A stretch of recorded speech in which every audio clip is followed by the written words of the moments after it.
And we are recording to the server, to the cloud. So again, welcome. My name is Scott Brown. I am your PQD, and tonight we are going to talk about hybrid meetings. Yes, we're going to talk about how do we come back live and some options we might have, some things you might have learned, and maybe we'll even introduce some things we're going to do this coming year, because we can talk about that stuff now, that I think bring even another little wrinkle to how we want to be able to work in the future and how we can make this a great experience to bring people back together. Because I don't know about you, but I miss people. Like, I love my dogs, but I miss people. I know there are people out there. I see them in cars. I don't talk to them, but I miss them.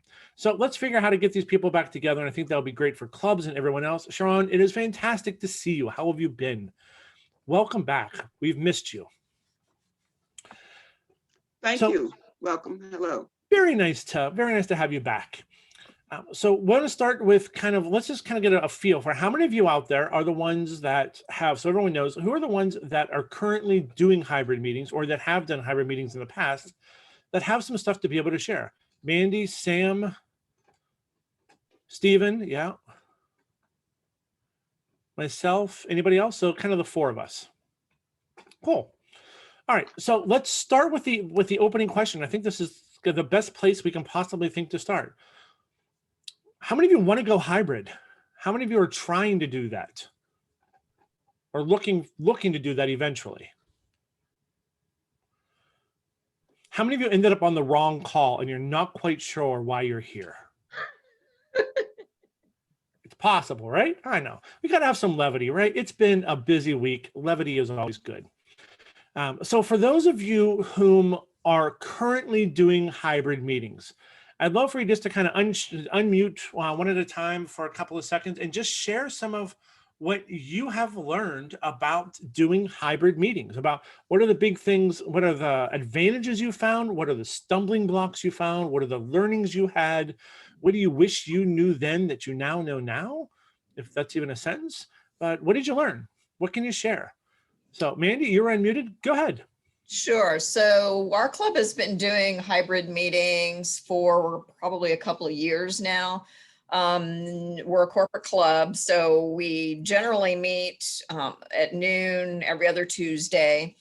And we have a location with a lot of employees in Indianapolis, but then we also have employees in South Carolina. And then we also have a degree of our workforce that is dispersed across the country. All of those people are eligible to participate in Toastmasters with us. And we've found that especially in the last 2 years, we've been able to bring in a lot more people and virtually, and that's really helped our club membership level. We would probably be in a very hurting situation if we weren't able to open it up to people virtually. I would say probably 20% of our membership would continue to be remote. And then once we get back in the office, that would leave the 80% that would be face-to-face. I would say the most important thing with our meetings has been getting familiar, because we're doing Zoom. And it's really important that whenever you're introducing technology to people who aren't real familiar with it, that you allow yourselves time to get everyone to get acquainted with it, to learn the ins and outs of it. But especially if you're going to conduct your meetings and keep them on time and everything, make sure that everyone logs in 10 or 15 minutes in advance of the meeting. That gives you opportunity to work out the kinks if anyone's having any tech issues. That's our big takeaway right now. Back to you. So right now you're doing just virtual. You haven't gone back to hybrid, correct? Correct. And it's just because of COVID. Our offices, there's pretty much a skeleton crew at each office location currently. So we have not been called back in force, which means we really do have to conduct our meetings 100% remotely current. Do you have any idea when you're going to go back to the offices or no? Don't know. I don't know. A lot depends on the COVID numbers in Indianapolis, because that's where our corporate office is, and that will determine how soon we'll come back. Very cool. Thank you, Mandy. I appreciate that. Sam, I see you have unmuted yourself. So let's go to Sam, and then we'll go to Jane. All right. Let's go to Sam and then Jane. Oh, that's me. Okay. My club.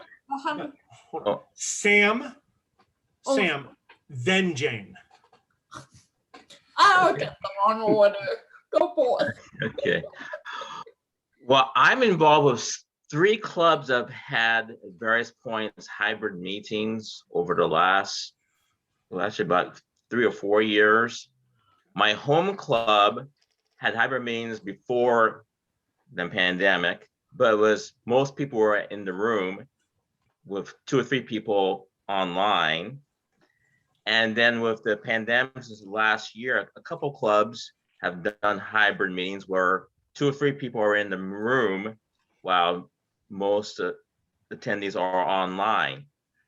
Now my home club is finally going back to hybrid next week, and it's gonna be again the reverse now. Most people will be online with maybe 3 or 4 people at this time in the room. I will say is one thing I wish we had available, which is now available. I'm going to send this via the chat. Is TI now has a document on successful hybrid club meetings. Boy, I wish we had that a year ago, but of course we didn't have a lot of things a year ago. So that is available for as a starting point. I would encourage people to check that out, get some basic things to think about. For me, my experience with the various hybrid meeting setups is that one key thing is the computer that's going to be used for connecting with Zoom or other online service, have that dedicated for that function. Don't let it do anything else. I've tried to mix things like having people use it for PowerPoint presentations. No, keep that dedicated for the Zoom or online services used as that connection. Don't have it being used for anything else. Another thing which I will suggest for people is sound is important, especially for people who are listening to the people in the room. The sound quality is huge because you got to hear the people in the room well. Don't, like in my case, I have an old laptop, which I've been using.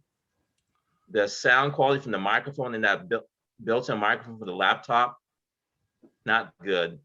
So I invested in a $40 microphone that I connect to the laptop, much better sound quality. So we have a microphone for the, yes. So I have a dedicated microphone for the lectern. I have thought about maybe down the road, if of course depends how much money you want to spend. They have things called conference room microphones. So as you have more people in the room, you could use that as a possibility. In terms of cameras, I have a dedicated camera for the lectern and a camera for the room. And that camera for the room is my cell phone. I have a little tripod for about $15 I bought using that for the camera, showing people in the room. So that's something to think about.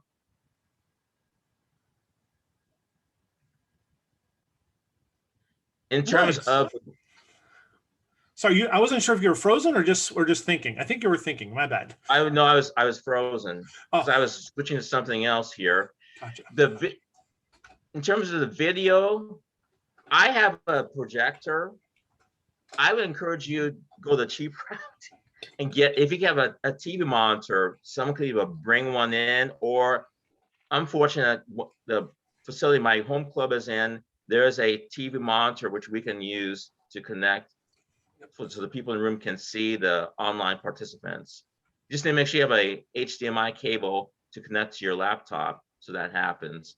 But I would go the cheap route because most people can't afford a projector and a screen combination. Yeah. So those are the main things I've learned over the years with the hybrid as a start. Thank you, Sam. I appreciate that. Thank you. That is very nice. Stephen, I know you guys have been hybrid for quite a while, if I remember right. Well, we actually went virtual for a while last summer because this is a Hannah Center. It's a community club that meets in Lafayette. And so it's probably last March or April, we went virtual. And just last month, we started going hybrid. We actually had a member that's actually now a dual member, that she's in the Logansport Club, that joined our club. And then we have a club coach because we currently have 10 members, but she is actually out of the city as well. And so she joins, via Zoom as well. So we're using Zoom. We're pretty much set up very similar to what Sam has. We have somebody that has a fairly new laptop and an external monitor that's fairly large, and it works really great. We did try one of the conference speakers and it sounded kind of tingy. So we're actually just using the microphone that's on the webcam. So it's actually working fairly well. We're still learning. And in fact, we were thrown a curveball at our last meeting because nobody showed up to open up the Hannah Community Center for us. And it's actually part of a larger community center. And they were able to provide us with a small room. Nice. But we're actually enjoying it, and it's working out better than we had anticipated. Very cool. That's good. Very good. I'm glad these are positive experiences so far. Does anybody have a setup that's different from what we've heard so far? Because I've seen a couple setups that are very different from the ones that are traditional, the way we've kind of rolled hybrid meetings out. Anybody have something else different that's out there? All right, so let me elaborate a little bit. So there's two setups that I've seen that are significantly different from kind of the traditional one. The first one is a corporate club. Veer Bradley, as they get back to, they open their office again in June, but they've already kind of set up to how they're going to use this. They now have members that have joined the Veer Bradley corporate club that are in stores around the country. So they're not just in Fort Wayne anymore. They have folks that are in North Carolina. They have somebody in Texas. They have a couple people from the New York office. So they know that they're going to be 100% hybrid when they go back. But they also know that they use Teams for almost everything that they do company-wide because they're dispersed, especially when it comes to talking to stores. So their thought is they're comfortable to doing Teams anyway. So when they bring people back together, a company club, remember this is for a company club, they're all bringing their laptops to the room. Everyone's bringing their laptop to the conference room. They'll socially distance in the conference room, but they'll all have a laptop, so that whomever is talking to them can see them. But then they're together. So then up at the front, they'll have one camera dedicated to the lectern, and the speaker, that will be just that screen. That box will be just keynote. That's the one tile that will always be whomever is speaking from the lectern. But everyone else, you'll always be able to see the images here. So you don't have to worry about, well, who can you see? Who can't you see? Can you get a wide enough shot? Can you get the vocal stuff right? Can you get is the microphone going to be good enough to pick up? Because you're only picking up like you would if you were on your own laptop and whatever mic you use. A bunch of them have gone to Sweetwater Sound like I did, and they got lapel mics. So I got this handy dandy little lapel mic that I can hook into my phone, and I got an adapter that can hook it in to my laptop if I want to, pin it to myself. The sound's fantastic. You can't really tell. And they do that so that everybody's going to be able to hear them, and it's a similar experience from what they normally experience. So they've used Toastmasters to help them recreate what they're going to do corporately for meetings. And I think that's a great, instead of just looking at what do we do for Toastmasters, they've looked at it as how do we redefine this? So this is what we're going to do for all corporate meetings, to how this is going to work across departments. So I thought that was a really interesting way to do it. Just a very different way, but it's something that I think completely works too, depending upon where you are. Jane. I wanted to point out something very carefully here. And even though my club is all virtual, but I had a hybrid Toastmaster experience in the past. 2 bit thing. You almost always have to have 2 sergeant at arms, one on the actual physical venue and the other to handle all the technology glitch that may occur in the meeting. So the whole job gets split into two parts with two different platforms, if you want to call that. So that I've noticed that there's the need to make that happen. You can call it something else, but it's essentially two sergeant at arms. The other thing is I noticed, especially with my experience, is people with laptop, webcam, or whatever, they actually carry it with them throughout the house. I had one lady went carrying her laptop out of the car, walking to the house, going through the door, and then finally sitting on her bed. So I mean, it was like, it was not even a professional miming at all. But she had no conscientious. She wasn't aware of that. So a lot of people, when you especially have an open environment opposed to a corporate environment, people don't realize that's not really a good idea. But in the corporate environment, you already have the environment put in place. You already use that platform. You're already using the company platform and so on. So that's half of the battle right there. But when you have an open community type of club, they don't have that luxury. And so, like a lot of you have pointed out, there's a need for a technology person to guide in doing the actual meeting, to guide through the whole thing. And Scott, you brought up a very good point. If you had a laptop in front of the lecture, like it was an ordinary person in the front row, you know, I mean, that's how I see it. That way we'll be in the same line of sight as everybody else. The other thing you need to be aware of, and this is something I usually thought as an afterthought, and I had a long conversation with Scott on this. If you have a deaf person on your club, you gotta make sure you got a closed caption option turned on. Zoom is terrible.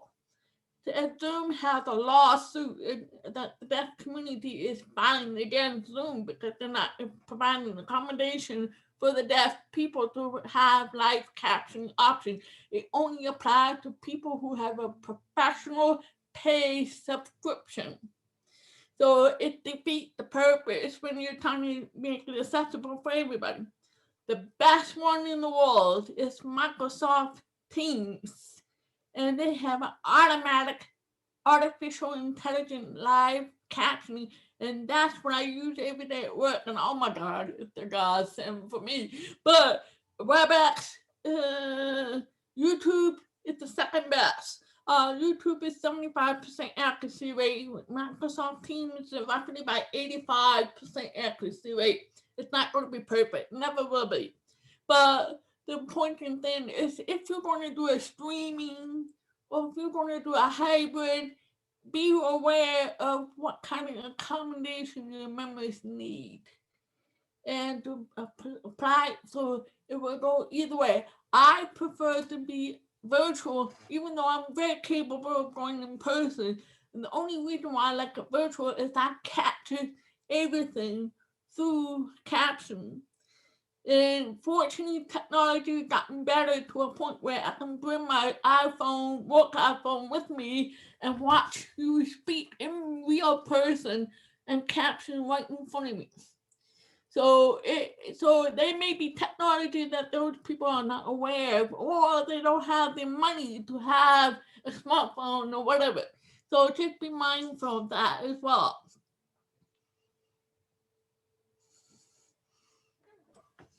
Thank you very much, Jane. That is fantastic.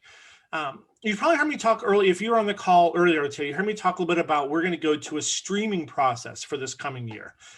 And it's a little bit different when you stream than it is for a true hybrid meeting because not everybody is actively involved in a stream. In a stream, you bring all of your presenters together and then you stream it to an audience. So basically your audience is out yonder and they're watching you, but there's not a lot of great interaction between.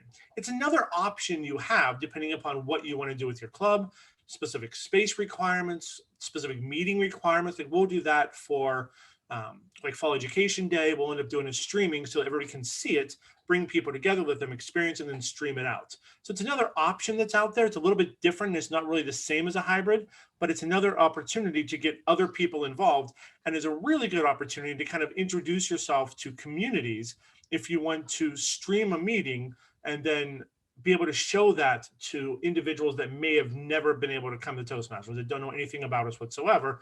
At least it's their first introduction. Maybe they don't get involved, but they can at least see what they're getting themselves into before they go to a meeting. So there's a couple of different options that are out there that might be a little bit non-traditional that we can play with. So for those clubs that are out there that are thinking about, okay, I'm thinking that maybe I want to try to do this hybrid thing because, well, we miss people and we want to get back together at some point.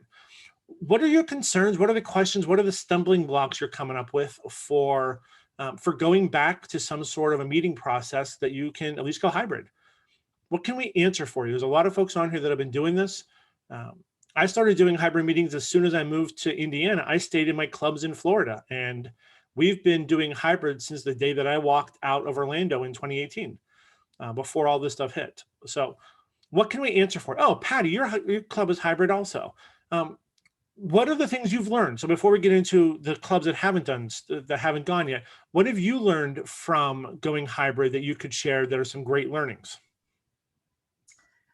Can you hear me okay? Yep, absolutely. Okay. I'll see if I can see if you can see me too. Oh, Perfect. All right. So our club has been doing hybrid for about 2 months now. And I have to say that every week we seem to have a different challenge. It's we forgot one time how we set it up the first time, and so we have to make sure that we have enough time to test all the audio video before the meeting actually starts, and that takes about 15 minutes or so. So that's one thing.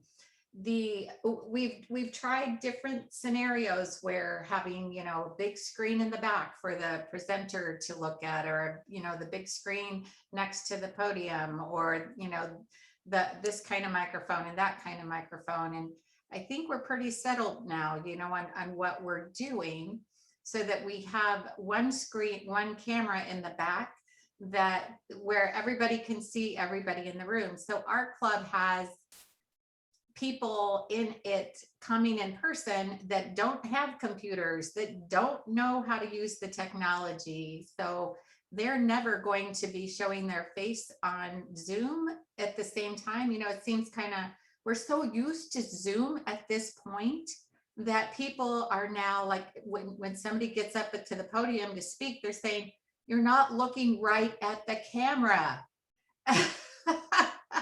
So this is one of the big questions that I have, is like, what is the best practices for a hybrid meeting, speaking at the podium, where you have a camera that's not directly in front of your face, but you also have a group of people? Because like when back in the day when we used to only talk in person, I mean, my practice was to look individually at different people in the room and stay there until I finished at least half of a sentence or a point. And now, they're like, but you're not looking at us. And so, in the camera for the Zoomers, still, I call it's no longer boomers, it's now Zoomers. But setting up the equipment is really not that difficult. And I would say, to Jane's point, we don't need 2 people to master the all the equipment. It just, once it gets set up, it pretty much runs on its own. The only thing we have to worry about is, did somebody come in late and we didn't admit them to the show? And so yeah, but having a camera that gives you a Zoom sort of feel to the Zoomers is essential, and having a large camera or space also is essential, so that you can get a feel for everybody in the room and who's there.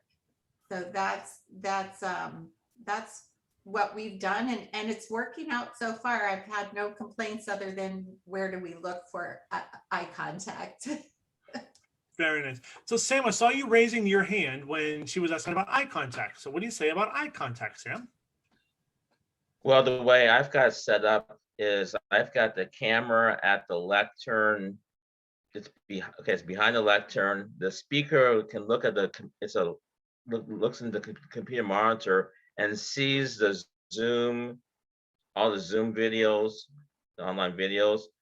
But also they can then look above the camera, look around the camera to people in the room. So the camera's directly in front of the person at the lectern. So that's how they can have eye contact with both the online and then the in-room people for my setup. Well, yeah, we have that too, but it's still, the point is, it's like when you're looking at other people in the room, that the Zoomers feel like, oh, you're not making eye contact with me. Well, okay, well, that's my education. They got realized what's going on in the room too. So I'd be curious to know if you have a majority of people on Zoom, if you should spend a majority of your time staring at the camera, or if you have a majority people in person, that you spend more of your time as you're speaking, looking around the room. And, you know, is that a thing? Like, So I can help you with that a little bit, because my club in Florida, Ace Advanced Toastmasters, we're now about 50% in Florida, and Florida's been wide open for months. And we're about 50% remote now. That it's not just me that moved away, other people moved away, we're all there. We had conversations at the beginning, like when maybe I left in 2018, this would have been early 2019. Okay, all of you that are on Zoom, you are like one person. Even though there's lots of eyes, you're one person. So as the camera is sitting there, you set the camera up high enough so that the speaker can make eye contact with the camera. And I'm going to talk to Sam. I'm going to talk to Patty. I'm going to talk to 100 people on Zoom. I'm going to go talk to Rakea. I'm going to go talk to whoever. I'm going to come back. I'm going to talk to 100 people. And you're just one person. And we had that dialogue at the beginning to say, okay, they're not going to be talking to you all the time out yonder. You're a collective one. And as you're making eye contact, you're just making eye contact with that collective one the same way you would with everyone else. And it took a couple meetings to get used to that, because you don't see the person as much, but you realize, well, I'm only seeing them as much as I would if I was there. I just don't get to look around and see the other people, and I only have one view of them. So it was the communication, I thought, worked out exceptionally well, that when we had that conversation, everyone went, oh, got it. Makes sense. And it hasn't been an issue for a couple of years now. So you're right, Tim. It can be awkward at the beginning, but you work through it. Rick. Yeah, you guys are way ahead of, and this is way too much for us to even, for me to even absorb. We have 100% virtual now, but the problem is we really went for it. So we got a lot of people out of the geographic area of our club. So we have no choice but to go virtual, because those people that are in the area really want to see each other and be able to get close to each other. What we really need is, I need a minimum list of equipment, recommended software and hardware to go with it, and then a budget I need to create to be able to acquire this equipment. And we're a public club, so we can't go the corporate route. So that's really the real basics. Now, I'm not sure that the Toastmasters document you just gave me is going to go into the equipment side, is it? So where do I go to get that list of equipment so I can make a budget? So the number one thing that you need to do this, iPhones.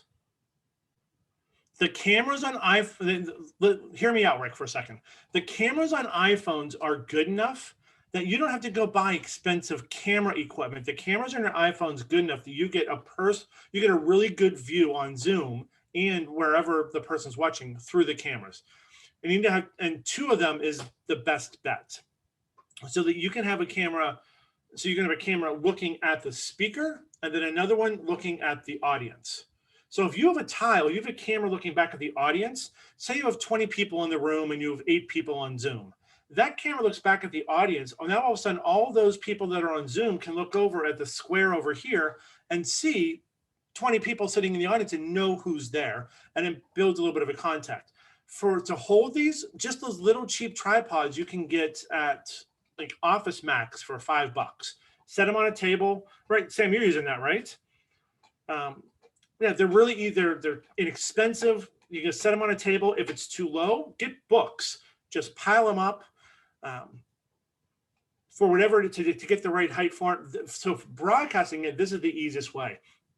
When it comes to the video part, you have a couple of options.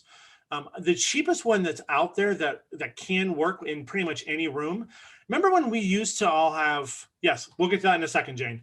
So remember back in the day when you would go someplace and you would have a projector that projected something onto a big screen and hang from, those things are dirt cheap now, especially the older ones. They're like $50, which isn't going to break the bank for most clubs. Yes, Sam, seriously, you can get them for $50. I just replaced mine. I paid $49.99. And it is a replacement model of the one I bought like 7 years ago. It's the same thing. I paid $200 back then. I paid $49.99 for it not long ago whatsoever. You can just broadcast that onto a blank wall. So you don't need to go and buy a big TV. You don't need to go buy a screen. That's a great starting point to be able to get into the game, to be able to do it. And then for a microphone, lapel mics aren't very expensive. I think this was like $30 from Sweetwater. You can get some of these smaller desk mics. This one I think was $49.99. So again, not super expensive, not super cheap, but not super expensive either. So you can get the whole thing set up. If you have a couple of folks that have iPhones that are willing to let you use their iPhones, you can get the whole thing set up for maybe $200, which for some clubs, I completely know that is a ton of money for some clubs. You're absolutely right. And it's going to take a little bit of begging, borrowing, and stealing. Maybe not stealing, but begging and borrowing to get some of this stuff. But you'd be surprised when you start to put the call out to say, hey, friends of mine out in the world, who has an extra mic that you don't use anymore that I can get for my Toastmasters meeting? And there are clubs out there that do that. Right, the Tony USB, $35, not that bad. It completely depends on how big of a volume you want. But where you start isn't where you're going to finish. So as you get going, if you can borrow stuff from friends, from neighbors, put stuff on HOA websites and say, hey, this is what we're doing. I'm looking to borrow this to see if anybody has something that they're not using anymore. Some of the stuff you can get even free, if that's the way to go, and then just keep upgrading over time. So eventually you get the big screen TV and the sound bar and whatever. But to start with, you can get a cheap projector. Everybody has a wall. If you're going to meet in a building, I hope there are walls. If not, it's not really a building. iPhones, a lot of folks have good iPhones. Galaxies have even better cameras than iPhones, I think. So whatever it is that people are using, stick them on those tripods and you're good to go. So Rick, I hope that helps a little bit with kind of taking out the fear of, I don't have $1,000 to do a meeting. You don't need one. You can get them done. Mics are the biggest expense probably. Sam. Well, I just shared with everyone through the chat. I just put together a list of things that I've been using for my hybrid meetings. I'll just give you some things to think about. So you've got that in the chat. So you can use that as another things to think about. Yeah, I definitely agree with Scott. Don't break the bank. I mean, you can, and just, I guess you can just ask around for some of the things, but start small, and then, as like anything else, experiment, and expand as needed. One of my clubs is starting a hybrid this summer. We haven't been able to find any place to meet, but it's going to get nicer in the summer. Theoretically, it shouldn't snow in June. So we're a morning club, and we're going to go to the same place we used to go, Purdue, Fort Wayne. But instead of going into the building where we're not allowed to, we're going to pull all of our cars into a circle and sit up and bring chairs, sit behind our cars, and we're going to have an outside meeting for that. And we're not going to really broadcast stuff that well. I have a projector and we'll probably use that, but most time if I'm not there, they won't be able to do that. But we're just going to have everyone with cameras so that you can still look and be able to see, and use our phones as hotspots. If you really need to understand the technology, ask someone younger than us. I hate to say it, we are not the generation to ask. I love you all to death, but let's be honest, we are not the generation that grew up on screens. The generation behind us and the one behind them, ask your 8-year-old nephew and they will absolutely be able to help you more than anybody else. So when we set up our first hybrid meeting, the person that set it up was my friend's niece. She is 12 years old. She came in and set up our first hybrid meeting and then got mad because they wouldn't just take her home right away. So use your resources, even the ones you don't necessarily think that you would rely on for this stuff. Sam. You did mention something which I will bring up as at least as a backup. I mentioned my list as a backup, have a Wi-Fi hotspot just in case the internet in the building is not dependable. Just in case, have it as a backup.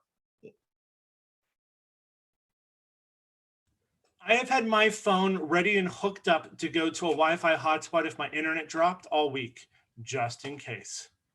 You never know. So good. So what else? All right. So Rick, does that help you a little bit with some of the equipment stuff? You're still muted. Plus the document that Sam posted there gives a nice outline. I missed the beginning. I'm sorry. Plus the document that Sam posted out on chat gives a good outline. Good. So getting past the equipment then, what's the big fear? What are the things you're most concerned about when you start to actually use the equipment? Like when you actually start to do the process, what can we answer to help you out with the processes? Anybody that's not going, anybody that's not hybrid yet, what are you concerned about? Linda. Okay, can you hear me? Absolutely. Oh, okay. I'm in my car, sorry. This was the only time I could come to this meeting. But Perfect. So we're a corporate club. We're all virtual. Well, we have people in the shop, technicians, and we have management. So the management are still at home. The people in the shop, some are at Caterpillar. So I'm thinking how this will work. And after hearing everybody, I think I know how this will work for us. But as a hybrid, we all have laptops. They're Caterpillar issued laptops. Everybody has one. So we would just take our laptop to the conference room. And then the people that are either still at home, because we don't even know, it probably will be in waves that we come back to the office. And so we're giving our presentation, we would just carry our laptop to the podium. And then if we have a PowerPoint, we just share our screen. I guess I'm just thinking, is that how it works? You don't need to take your laptop to the screen. You can set one up just to look at you or to the lectern. You can just take your laptop and set a laptop and point it at the lectern. So if nobody's there, how will they hear me? From your mic on your laptop. But our conference room is pretty big, the one that we've had reserved for a year that we've not used.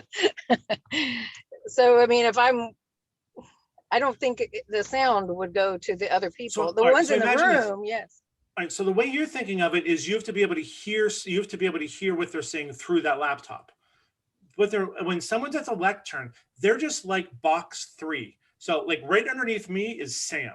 So consider that if Sam wasn't there and there was but his camera was on. So the only thing you would see then is the background behind that blue background behind Sam. Sam wouldn't be there. As soon as Sam walks in and starts talking in front of the lectern, it broadcasts over Zoom or it broadcasts over Teams or whatever it is. And all of the people whom you are with, those are the folks that are then then they can hear however they have the sound. Now so that's interesting. If you wanted to, you could hook a mic, you could hook like I have a speaker, I have a little Bose speaker that I have hooked up through the headset into my laptop just by a little wire here. And that's how I listen to everything. So you could hook one of those up so that you get one place in the room that broadcasts the sound so you don't get all the feedback. That's what I just was thinking. There's going to be feedback. Just hook up, find one speaker. Mhm. Find one speaker, let it broadcast, turn everybody else's sound off. Yeah. And then you have that one sound going, and the lectern is just a person. It's just whomever is speaker one at the lectern right then. Mhm. And it's going to be me, and then it's going to be Sharon, then it's going to be Nancy, then it's going to be Deb. Doesn't matter who it is. That's just Mhm. one square. So that Yes, everybody yes. sees that one square. Yeah. Thank you. Perfect. Does that help? Yes, yes. And who knows when we'll be back there, but it's been my concern this whole year being president. And one, the past president said, you don't have to worry about it. That's a sergeant in arms. I'm like, oh, okay. All right. Thank you. Sure. I'm glad we could help. That was a fantastic question. I'm sure there's a lot of people are thinking that. What else? What are the things that are out there that we can answer, that we can help you be able to move forward with this stuff? Deb, you look like you're about to say something, but you're not sure if you want to. The mouth was moving. Any advice or cheerleading for clubs that are struggling?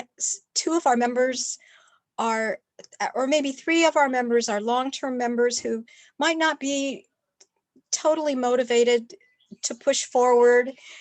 And you know, we're on the brink of demise. Our president is to get in contact with Dave Parnan to request help, but I don't know if he's done that yet. I mean, how do you energize and motivate people who know they want to do something, but they just don't have that fizz, you know, that spark? So Mandy, you said that you had a club that was able to kind of draw extra members in through all of this. How did you do that? How did you create the environment so people wanted to come? Well, for us, to me, it was one-on-one, reaching out to people that you may work with, or, you know, because we're a corporate club. So our connections are obviously through the people we work with.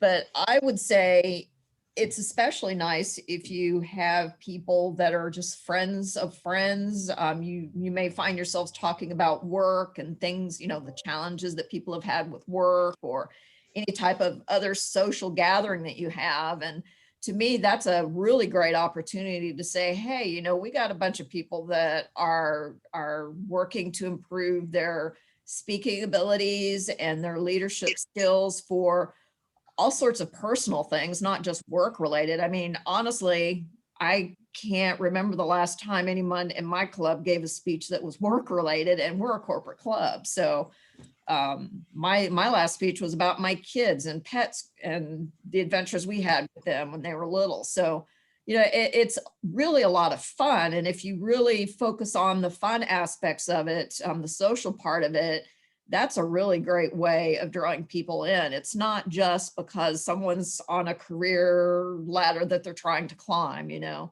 make it as fun sounding as possible. That is fantastic. So Deb, let me ask you a question.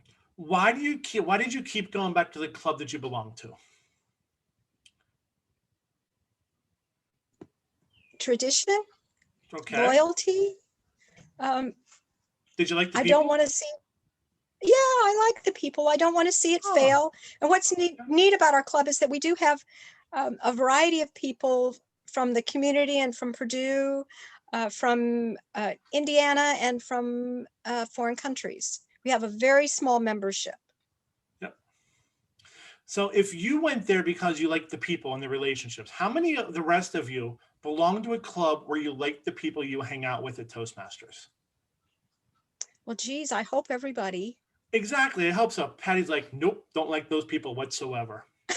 They pay me to go. No, honestly, everybody likes the people you go to Toastmasters with. That's that's why we keep going back to the club, is because of the friends. Heritage spoke this morning. He's in India. The only reason he comes back is because we have a relationship with him. He likes us. We like him. If you have a relationship with folks, it is so easy once your numbers start to drop and the energy starts to wane. It is so easy to get into that, four of us again. Oh, Okay, today I will be speaker one, table topics master, counter, and timer. Jane, you're going to be, right? It's so easy to kind of fall into that. If you focus on it of how do you invest and how do you build that energy, then when you reach out and you start to draw visitors in and they start to see, oh, you guys are kind of fun, even though you're small, I enjoy you. You guys are kind of, I like to hang out.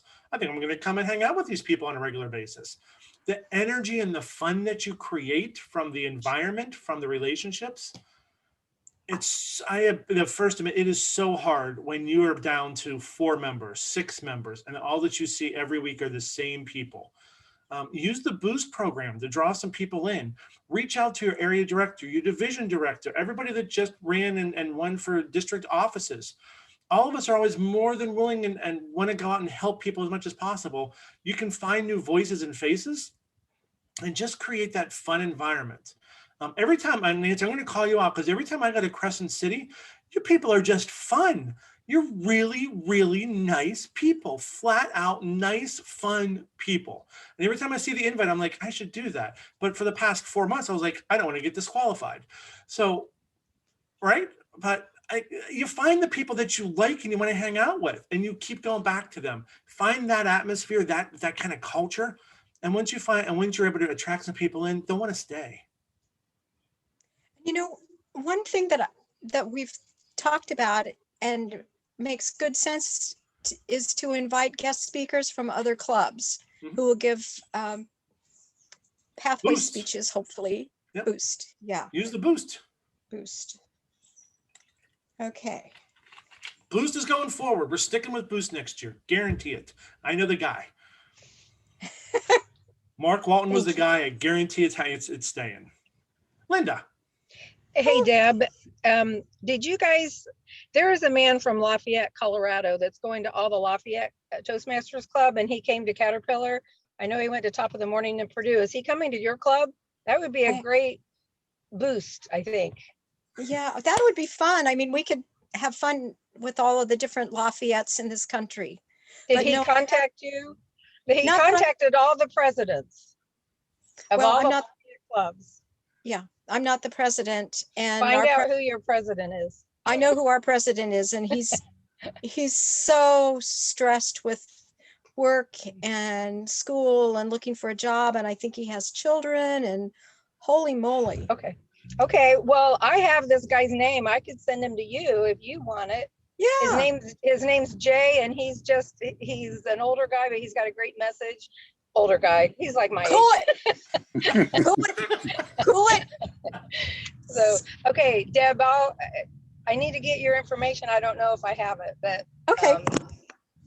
so can you put it in the chat and I'll get your phone number? Oh, that's Okay. fantastic. Linda, that's Okay, one of the thanks. best lines I've heard in a long time too. An older guy, like my age. That's hysterical. I love Except that. I he's think all of lucky. us relate to that. Yeah. He's lucky and he's retired already. So Nice. thank you. Oh, my word.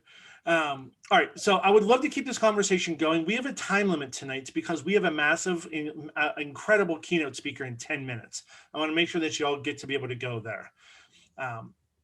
We will do this on a regular basis. This is not the last time that we're going to hang out here talking about hybrid meetings. And you guys really embraced the roundtable thing this year. Like, this is something that the district as a whole gets behind it and really likes. We're going to be doing roundtables for a bunch of stuff because the goal this year is to build these relationships. How many of you had fun just now for an hour talking about hybrid meetings? Anybody enjoy themselves? Right? This is fun. We're going to keep doing this because it's fun. People learn. We just shared some information between Linda and Deb, and we all just learned that we're a little bit older than we thought. What? I'm kidding. So we're going to keep doing this. Don't think this is the only time this is going to happen. It's not just a conference thing. This is just, it happened to be at the conference. So look for your emails. You're going to get invites to do this stuff on a regular basis. I love that you all come together to do this, but we want to go and hear Mark Brown. So Melissa McGavick has turned on her camera, and I think that our international director may want to say something. She does not. She just wanted to turn on her camera. Just say thank you for all doing this. It's really exciting to hear you all get excited about the hybrid club concept. My home club did hybrid last summer in a pavilion in a park. They have community Wi-Fi there and electric, so that worked out pretty well. Right now, we're figuring out the Wi-Fi in a building where we're all social distancing and figuring out, and just exactly what you all were talking about, which camera does what, how. So I'm really excited to see you're all embracing this and giving it a try and sharing that information with each other. So thank you. Don't think that any of you have to have all the answers. We don't even have all the questions. So don't worry about not knowing stuff. None of us do. We're going to share. We're going to be just one big happy community this year, sharing stuff and figuring it out as we go. We're going to make some mistakes, do some silly stuff, and realize that we should have asked our niece and nephew a long time ago. But until then, just keep trying stuff, guys. And what's your emails? You're going to get invited back to these on a very regular basis this year. I guarantee it. So everyone, thank you. I hope you have the link for Mark. It is not on this channel. The keynote and the international finals are on a separate link. I hope you have those. If you don't, let me know. I will stay on here for a few minutes to make sure that you have those. Go and help. Go and check out. Everybody that talked tonight, thank you. Mandy, thank you. Sam, Patty, Linda, Deb, Stephen, everybody tonight, thank you so very much. And I look forward to what this can be next year. Thank Scott, you. what's that link? Because I'm not sure that I have it. I've got the 2 links. I've got the masked speaker link, the educational series link, but I'm not sure about the. Are you an officer? Yes, I am a club Check president. check your email. There was one sent last night at around 12:30 at night. Okay, Okay, I'll that's fine. grab that. Yeah. It's from me. So look. So if you just search for Scott Hardy Consulting. Let's see. I see. Oh, wait a minute. Last night. There we are. I see it. Got it. So I've got, yeah, okay, got it. Perfect. Thank Good. you very much. I appreciate you You pointing me in the right bet. direction. Absolutely. I will see Talk you to you in later. 9 minutes. I will see you in 4 minutes. Sure enough. Bye. Bye.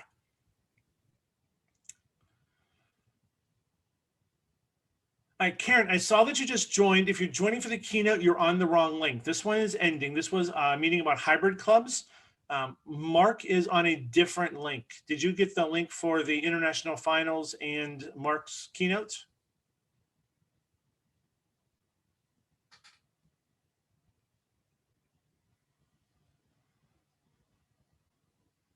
Is anybody else out there, or did we just walk away from phones?